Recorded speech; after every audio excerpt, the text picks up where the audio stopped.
Welcome to TLA's Stories of Learning. This episode is part of the series, What Will We Take With Us?, which focuses on sharing the stories of real-world education leaders as they took on the challenges of the COVID-19 pandemic. Thanks for tuning in. Prior to the onset of the COVID-19 pandemic, Hopkins Public Schools had launched Vision 2031, their district's vision of innovation created with the core belief that every student deserves a brilliant future. Crafted via feedback from the community, students, and staff, Vision 2031 outlines the district's 6 pillars of innovation, the traits of a graduate from Hopkins Public Schools in the year 2031, the district's core values and beliefs, and the intended outcomes of Vision 2031.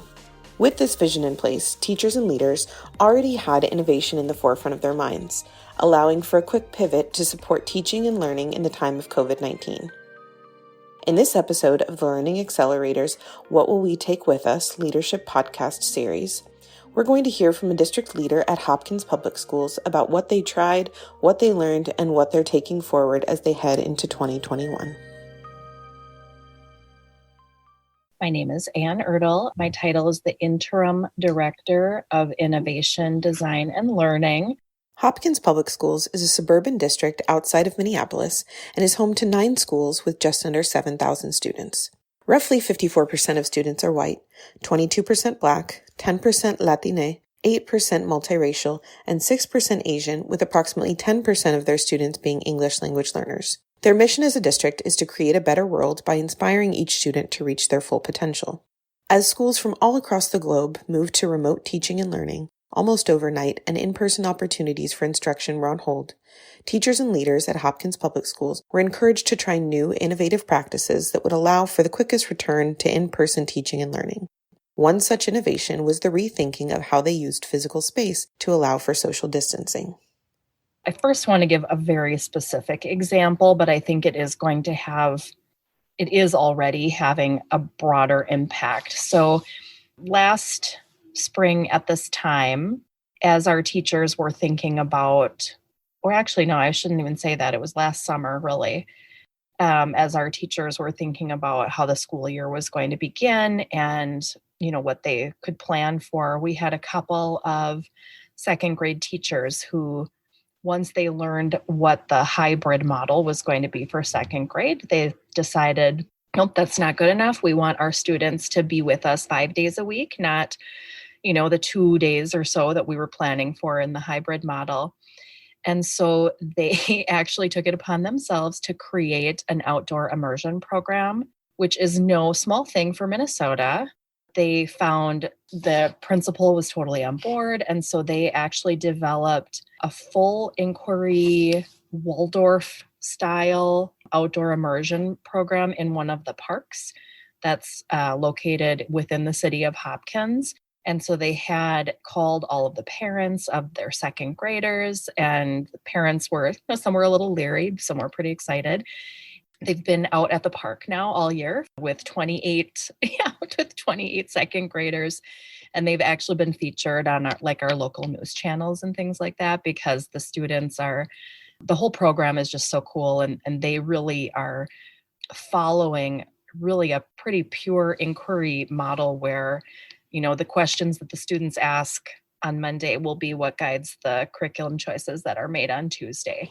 And the 2 teachers who are working together have just done such a beautiful job of staying true to that model. I would say some of the conditions that allowed for that to happen from their own mouths, because we've also been wondering, how did you guys come up with this amazing idea?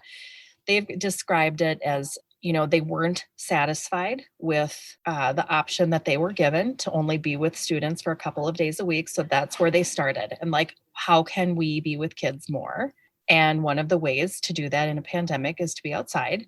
And one of the teachers happened to have a background in Waldorf from a different state. And so she brought that. And the other teacher was pretty well vested in inquiry. That's where they began. They kind of built the whole thing from the ground up. They got support from leadership to figure out some of the logistical kinds of pieces. So that's been amazing.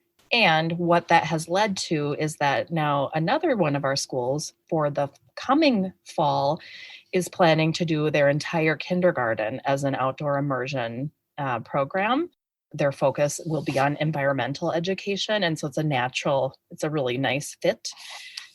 But I think, so the two kind of effects, in my opinion, of this pilot program or whatever, the second grade outdoor immersion art, is a focus on outdoor and environmental education, but also on inquiry-based learning, which now we are seeing as a model that's being employed in a couple of other of our spaces as well.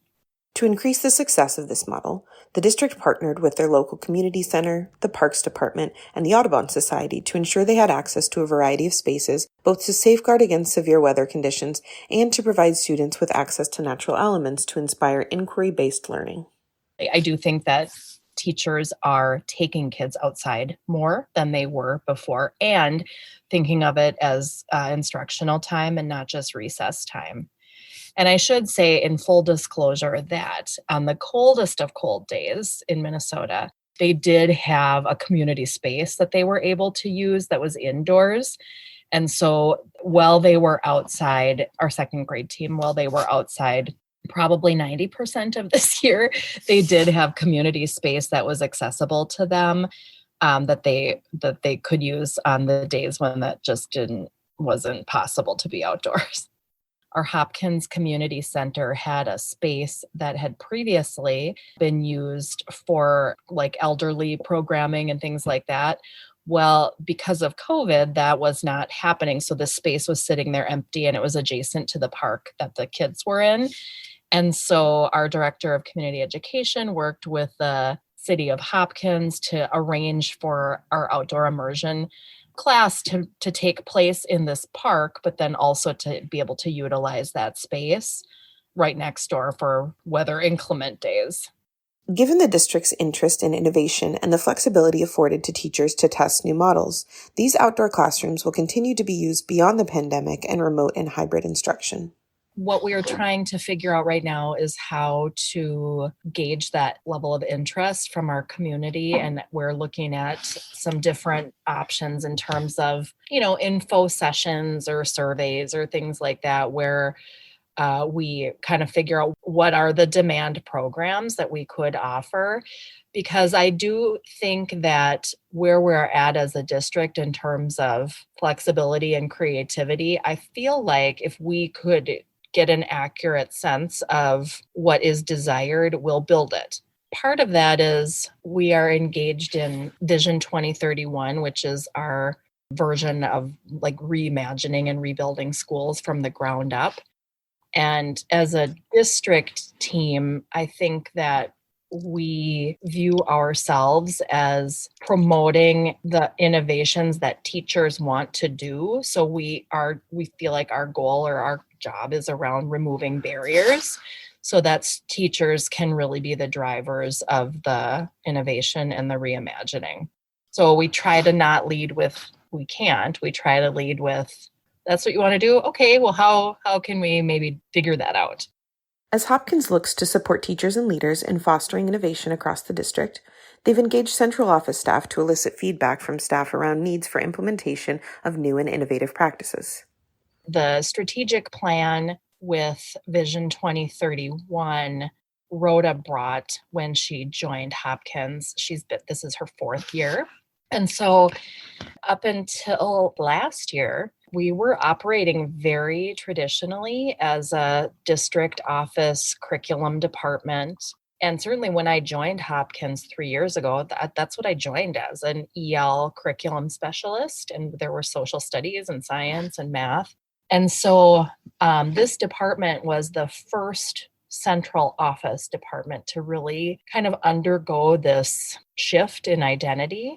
We let the principals work with their teachers to design models that would work in their building, given their students. And so that also meant that it looked a little bit different. Some things were the same, but some things were a little bit different depending on which building. And so in some ways, for me, in my role, there have been moments where I feel like if I'm not the one making the curriculum plan for everybody, then I don't know exactly what I should be doing.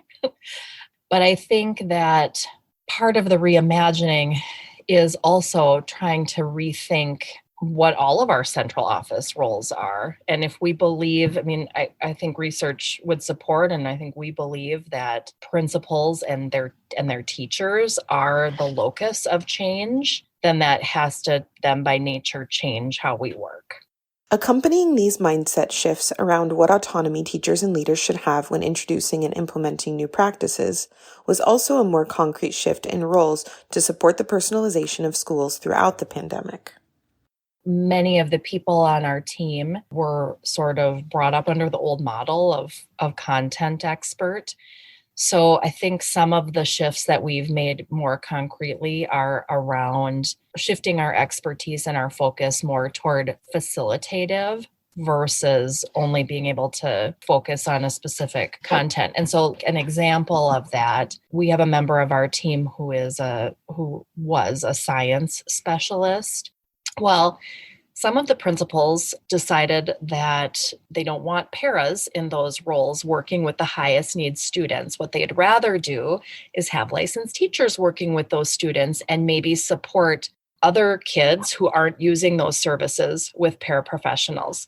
In some ways, that's so common sense, but it in other ways is like radical, especially in this environment. I think we've thought of intervention as being the realm of other different paras or title teachers or whomever.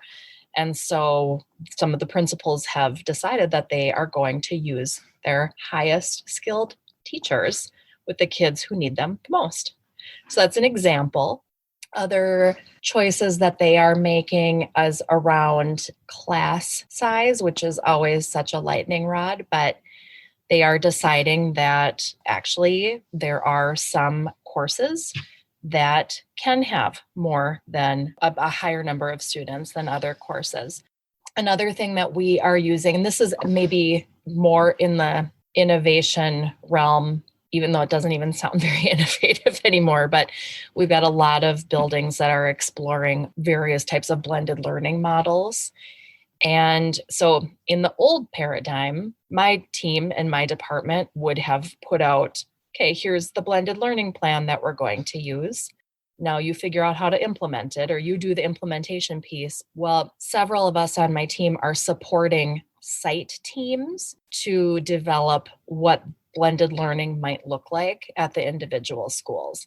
We are using some common resources to do the learning, but the site teams are really trying to are really the drivers of what the learning and what those plans might look like at the individual buildings.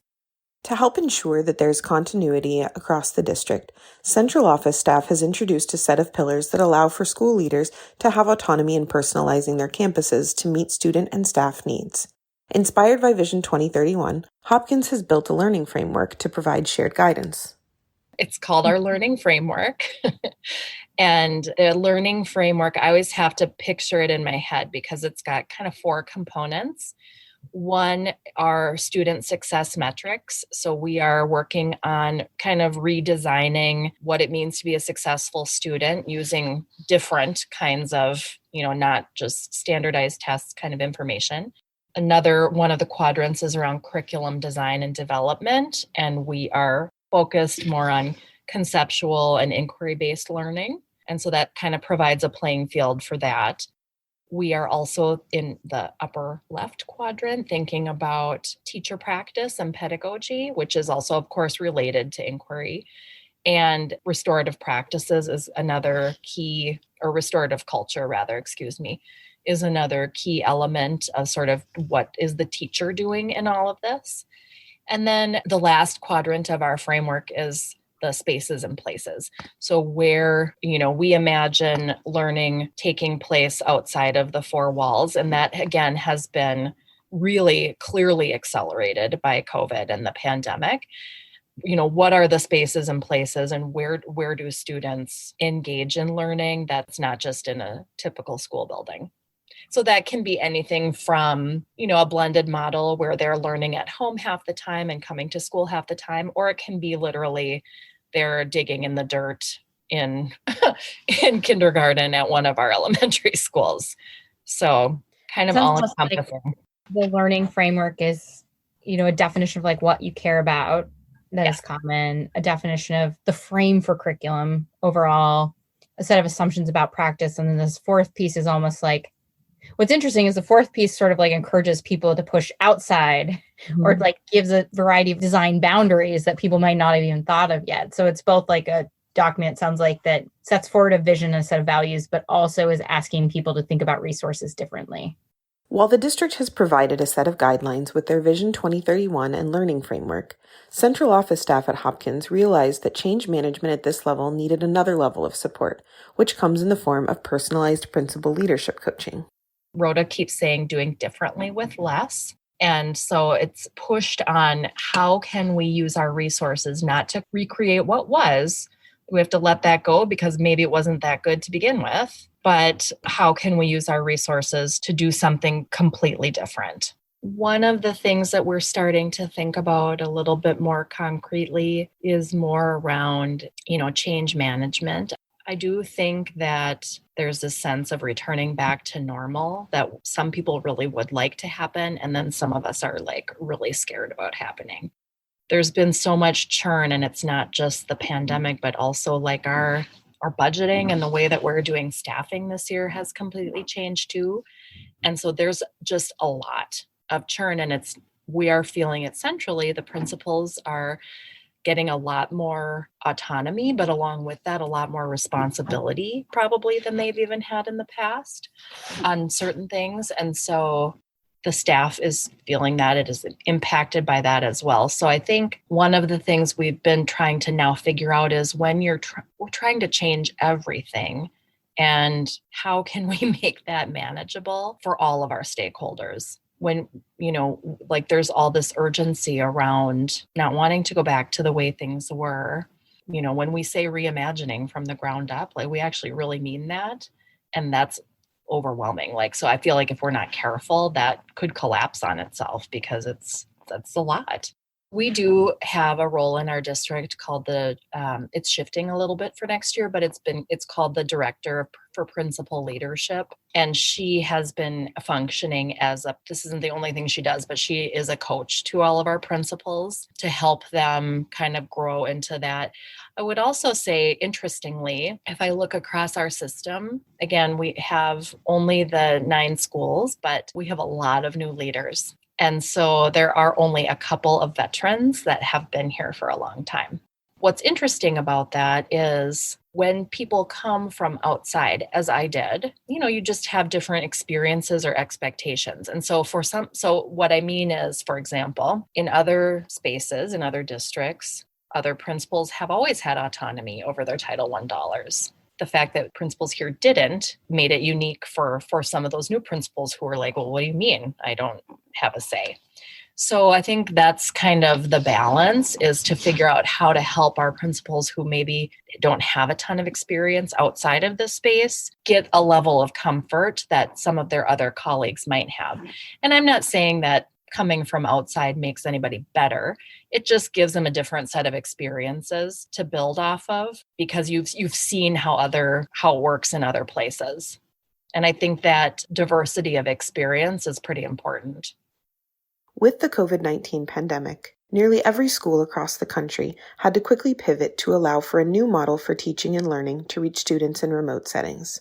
With circumstances never before experienced, Hopkins Public Schools looked to their Vision 2031 to serve as the driving force behind creating and implementing new, innovative practices to allow for their teachers and leaders to do whatever possible to bring students back in person and to continue to provide opportunities for high-quality teaching and learning. Thank you for listening to this episode of the Learning Accelerator's What Will We Take With Us Leadership podcast series. For more resources and leadership stories, visit hopskipleapfrog.org.